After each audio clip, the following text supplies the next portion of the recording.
Nahuli na ng mga otoridad ang top 2 municipal most wanted person sa isang operasyon sa barangay Quezon Junior, Ormoc City.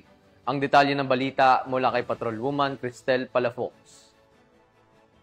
Ng mga otoridad ang nakatalagang top 2 municipal most wanted person na may kasong rape sa barangay Quezon Junior, Ormoc City. Bandang alas 7:16 ng gabi nang maaresto ang akusado ng mga tauhan ng Ormoc City Police Station 6 sa bisa ng warrant of arrest para sa kasong rape na walang nirekomendang piyansa. Dinala ang akusado sa Ormoc City Police Station 6 para sa kaukulang dokumentasyon at tamang disposisyon. Ang pambansang pulisya ay patuloy nakikilos laban sa mga taong lumalabag sa batas upang mapanatili ang kaayusan, katahimikan at seguridad ng bawat mamamayan. Dahil sa bagong Pilipinas, ang gusto ng pulis, ligtas ka.